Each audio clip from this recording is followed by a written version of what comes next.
ಸಮಾಜಕ್ಕೆ ಬಹಳಷ್ಟು ಕೊಡುಗೆ ಇದೆ ಸರ್ ಅವರು. ಯಾಕಂದರೆ ಈಗ ನಮ್ಗಿಂತ ತಮಗೂ ಗೊತ್ತು ಮತ್ತು ಇಡೀ ಕರ್ನಾಟಕಕ್ಕೆ ಗೊತ್ತು. ಅವರು ಭಾಳ ಒಳ್ಳೆ ಕೆಲಸ ಮಾಡಿದ್ದಾರೆ. ಭಾಳ ಅವ್ರದ್ದು ಕೆಲವೊಂದು ಪತ್ರಿಕೆಯಲ್ಲಿ ಬಂದಾಗ ನಾನು ಅವ್ರ ಬಗ್ಗೆ ಓದಿದ್ದೆ.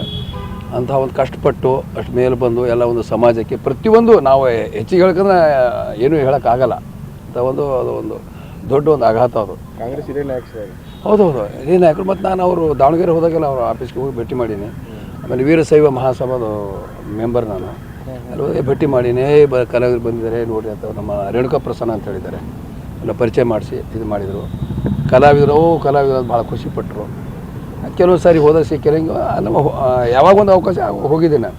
ಬಟ್ ನಾನು ಇನ್ನೇ ಕೇಳಿ ಭಾಳ ಯಾಕಂದರೆ ಆ ಏಜು, ಆ ಕೆಲಸ, ಆ ಕಷ್ಟ, ಪರಿಶ್ರಮ ಈಗಿನ ಪೀಳಿಗೆ ಸ್ವಲ್ಪ ಕಷ್ಟ ಸರ್. ಆಗಲಿ ಅವರಿಗೆ ಅವ್ರ ಮನೆಯವರಿಗೆ ದೇವರ ದುಃಖನ ತೊಡ್ಕೊಳ್ಳೋ ಶಕ್ತಿ ಕೊಡಲಿ ಅಂತೇಳಿ ನಾನು ಭಗವಂತ ಪ್ರಾರ್ಥನೆ ಮಾಡ್ತೀನಿ. ಕೊನೆಯದಾಗಿ ಯಾವಾಗ ಭೇಟಿಯಾಗಿದ್ರಿ ಸರ್? ಆಯ್ತು ಸರ್, 1 ವರ್ಷದ ಮೇಲೆ ಆಯ್ತು ಸರ್. 1 ವರ್ಷದಿಂದ ರೇಣುಕಾ ಪ್ರಸನ್ನ ಅಂತ ಹೇಳಿದ್ದಾರೆ. ಆ ಕಡೆ ಹೋಗಿದ್ದೇನೆ ಸದಾಶಿವನಗರ. ಸಿಕ್ಕಿರೋ ಅದ್ರ ಹಿಂಗೆ ಸ್ವಲ್ಪ ಇದಾಗಿತ್ತು. ಒಂದು ವರ್ಷದ ಹಿಂದೆನೂ ಭೇಟಿ ಮಾಡಿ ನಾನು. ಅದಕ್ಕೆ ಜೊತೆ ಕೊಡುಗೆ ಭಾಳಷ್ಟು ಇದೆ ಸರ್. ಅವ್ರ ಬಾಲ್ಯ ಜೀವನ ಅವೆಲ್ಲ ಕೆಲಸ ಎಲ್ಲ ನೋಡಿದರೆ ಭಾಳಷ್ಟು ಶಿಕ್ಷಣ ಆಯಿತು. ಪ್ರತಿಯೊಂದು ಮದುವೆ ಮತ್ತೊಂದು ಕೆಲವರು ಸಹಾಯ ಮಾಡಿದ್ದಾರೆ. ಬಟ್ ಅವರೆಲ್ಲಿ ಸಾಮಾಜಿಕ ಕಳ್ಕಳಿ ಎಲ್ಲಿ ಹೇಳ್ಕೊಂಡಿಲ್ಲ. ಅವ್ರು ಏನು ಬಂದರು ಏನಾಗಬೇಕು ಮಾಡೋದಷ್ಟೇ. ಭಾಳಷ್ಟು ಗೌರವ ಎಲ್ಲ ಕೊಡ್ತೀವಿ. ಇಲ್ಲ ಅದೆಲ್ಲ ಇತ್ತು ಸರ್ ಅವ್ರು. ಯಾಕೆ ನಾವಲ್ಲಿ ಹೋದಾಗೆಲ್ಲ ಅಲ್ಲಿ ಕರೆಸಿ ಬಂದು ಮಾತಾಡ್ಸಿದ್ದೀವಿ.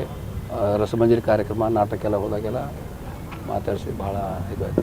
ಬಟ್ ಅಲ್ಲಿವರೆಗೆ ಮುಟ್ಟೋದು ಹೇಳಿ ಆ ಏಜಿಗೆ ಅದು ಕಷ್ಟ. 95 ವರ್ಷ ಆದರೆ ಏನು ಸರ್, ಇನ್ನೊಂದು 5 ವರ್ಷ ಆದರೆ ಭಗವಂತಲ್ಲಿ ಅದು ಹೇಳ್ತೀವಲ್ಲ, ಪ್ರತಿಯೊಬ್ಬ ಹುಟ್ಟಿದ ಮನುಷ್ಯ ಸಾಯಲೇಬೇಕು. ಜನನ ಆ ದಿವಸನೇ ಮರಣದ ಡೇಟು ಸಿಗುತ್ತೆ. ನಮಗೆ ಗೊತ್ತಾಗಲ್ಲ ದೇವರಿಗೆ. ಹೌದೌದು, ಖಂಡಿತ.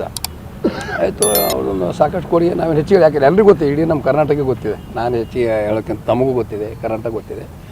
ದೇವರು ಅವ್ರ ಮನೆಯವರಿಗೆ ಒಂದು ಶಾಂತಿ ನೆಮ್ಮದಿ ಕೊಡಲಿ ಅಂತೇಳಿ ನಾನು ದೇವರಲ್ಲಿ ಬೇಡ್ಕೊಳ್ತೀನಿ.